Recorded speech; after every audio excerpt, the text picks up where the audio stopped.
cara yang sangat penting yang digunakan untuk mengatur keuangan, baik untuk pribadi maupun keluarga. Perencanaan keuangan yang sangat familiar atau yang paling sering digunakan pada umumnya adalah konvensional financial planning.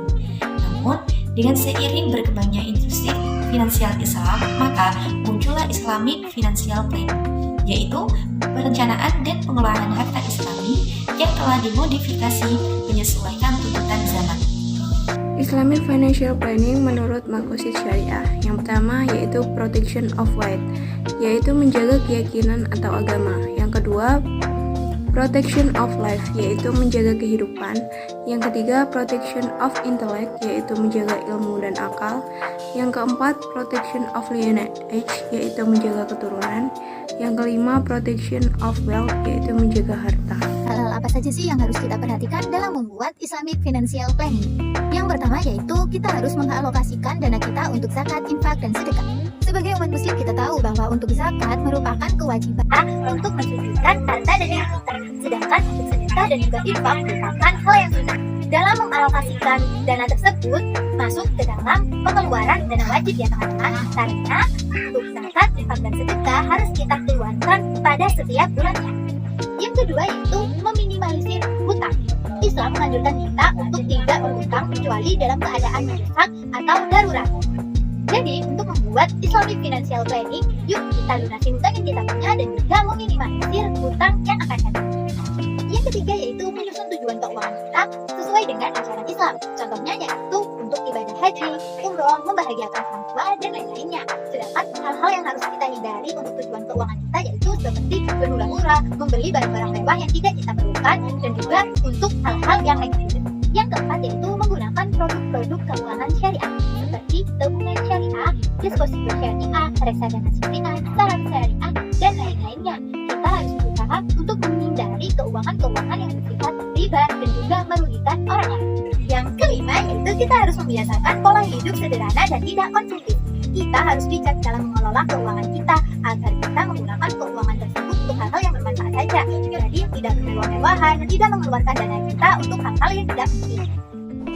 Investasi syariah adalah suatu komitmen atas harta dengan tujuan untuk memperoleh keuntungan di masa mendatang dengan prinsip yang sejalan dengan syariat-syariat Islam. Prinsip syariat Islam yang berlaku pada investasi syariah diatur oleh Majelis Ulama Indonesia melalui Fatwa Dewan Syariah Nasional atau disebut DSN. Jenis-jenis investasi syariah. Yang pertama yaitu ada saham syariah, adalah perusahaan-perusahaan yang bergerak di industri halal dalam transaksi penjualan saham syariah berasal dari lembaga perbankan atau lembaga penyedia pinjaman konvensional, produsen makanan maupun minuman haram, rokok, dan lain sebagainya. Cara kerja investasi saham syariah mengacu pada konsep penyertaan modal dan bagi hasil keuntungan, sehingga halal dan sesuai dengan ajaran Islam. Yang kedua, ada reksadana syariah, merupakan produk pasar modal yang penyaluran dananya hanya diperuntukkan khusus perusahaan yang memproduksi barang atau jasa halal. Dan yang ketiga, ada deposito syariah, merupakan dana deposito yang disimpan kemudian dikelola oleh lembaga keuangan dalam jangka waktu yang sudah ditetapkan sebelumnya. Perolehan keuntungan dari investasi deposito syariah bersumber dari sistem bagi hasil atas keuntungan yang dihasilkan oleh perusahaan yang memproduksi produk-produk halal. Yang keempat yaitu obligasi syariah atau sukuk. Obligasi merupakan surat utang yang diterbitkan perusahaan guna mencari modal dari investor. Dalam prinsip syariah, penerimaan modal ini digunakan untuk mengembangkan sebuah usaha dari produsen produk halal. Dan yang kelima yaitu peer-to-peer lending syariah juga masuk ke dalam jenis-jenis investasi syariah. Asalkan penyaluran dana hanya ditunjukkan sebagai modal usaha bagi perusahaan-perusahaan yang membutuhkan, serta penerimanya bukanlah produsen atau pihak yang terlibat dalam produksi barang dan jasa yang haram. Pemberian modal ini kemudian bisa menghasilkan keuntungan yang dibagi ke pihak investor dan penerima modal melalui sistem bagi hasil. Perbedaan investasi syariah dan investasi umum. Yang pertama, investasi syariah berpatokan pada syariat agama Islam, sedangkan investasi umum tidak berpatokan pada syariat agama tertentu. Yang kedua, produk investasi umum lebih luas daripada investasi syariah yang terbatas. Yang ketiga, mekanisme transaksi dalam investasi syariah terbatas karena dalam pengelolaannya harus bebas dari gharar, riba, serta pelanggaran syariat lainnya. Begitu sebaliknya dengan investasi umum yang pengelolaannya tanpa batas yang jelas. Yang terakhir, investasi syariah memiliki akad khusus dan berbeda untuk masing-masing jenis investasi. sedangkan investasi umum tidak memiliki varian akad dalam praktik ataupun pelaksanaannya. Produk investasi syariah. Terdapat 9 jenis produk investasi syariah yang tersedia di Indonesia, yaitu yang pertama, reksadana syariah, yakni investasi pada perusahaan yang tidak terlibat dalam produk yang tidak sesuai dengan syariah, seperti rokok, judi, dan lain-lain. Yang kedua, ada deposito syariah. Yang ketiga, obligasi syariah, yakni surat berharga yang diterbitkan dari perusahaan yang mengacu pada prinsip-prinsip syariah.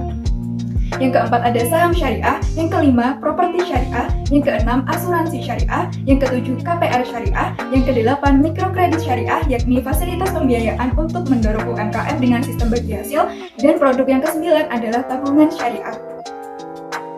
Ada beberapa langkah yang harus dipahami ketika ingin melakukan investasi syariah pertama kali. Yang pertama adalah pastikan dana darurat telah aman dan juga dana yang digunakan adalah dana berlebih. Artinya, dana yang tidak digunakan untuk memenuhi kebutuhan hidup sehari-hari. Yang kedua adalah pahami tiap-tiap resiko pada instrumen investasi. Artinya, calon investor syariah ini harus memiliki bekal ilmu terkait investasi karena sejatinya setiap investasi adalah memiliki resiko. Langkah selanjutnya ketika sudah memastikan dana darurat aman dan dana yang digunakan adalah dana berlebih dan telah menentukan instrumen investasi yang dipilih, maka calon investor ini bisa langsung membuka rekening investasi syariah dan melakukan investasi yang pertama kalinya. Manfaat investasi syariah yang pertama yaitu memiliki legalitas hukum yang jelas. Jadi investasi syariah sudah diawasi dan dilindungi oleh OJK serta sesuai dengan fatwa MUI. Jadi tidak perlu khawatir lagi untuk berinvestasi di instrumen investasi syariah.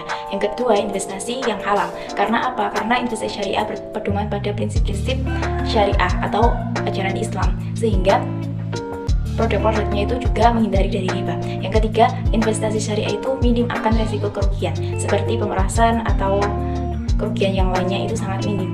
Karena dalam investasi syariah itu sangat transparan sekali melalui proses-prosesnya. Yang kelima yaitu investasi syariah yang memiliki akad muamalah seperti akad mudharabah dan juga akad musyarakah.